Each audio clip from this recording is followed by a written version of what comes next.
তো গাইস আমরা আজকে আবার নতুন করে গেতাছি আরেকটা ডিগির থেকে মাছের পোনা তুলবার নিকে। মাছের পোনাটা তুলে মানে আমাদের যে নদীটা আছে ওই নদীটা আনলোড করা হবো। এর থেকে মানে কি কয় বলানি বুঝলে হয়, বলানি পোনাটা নিয়ে নদী নিয়ে ছাড়া হবো। মানে ইনু থেকে ছোটো পোনা অনু নিয়ে বড় মাছ হবো, মানে কিছুদিন পোষণ রাখবো।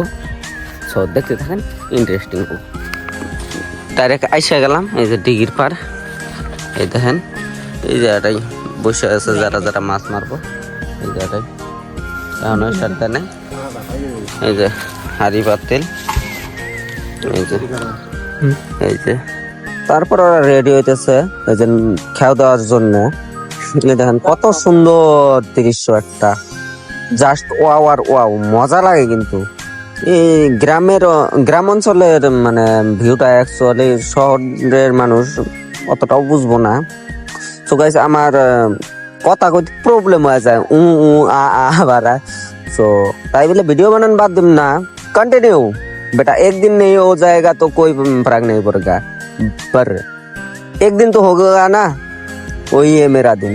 দেখেন উতলা মাছগুলোর কি সুন্দর দৃষ্টি, ছোট ছোট মাছ দেখেন। এগুলা মাছ কিন্তু কি কয় বলানি বিলাক হয়। এই মাছগুলো নিয়ে আমরা নদীত ফেলায় পুষনি। সো গাইস এই মাছগুলো কি মাছ আপনারা কমেন্টে জানান। যদি না পারেন তো আমি লাস্টে বলে দেবো, অসুবিধা নাই। পুরা ভিডিওটা দেখেন।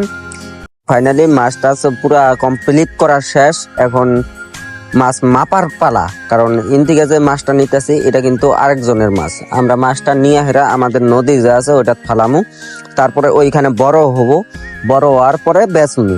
এটা হলো প্রসেসিং।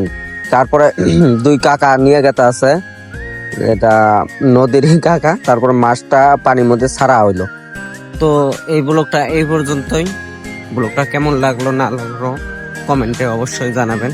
আর হ্যাঁ, আমার পেজে নতুন হলি একটা ফলো করে দেবেন, লাইক শেয়ার কমেন্ট উড়াধুরা করে দেন। Bye bye.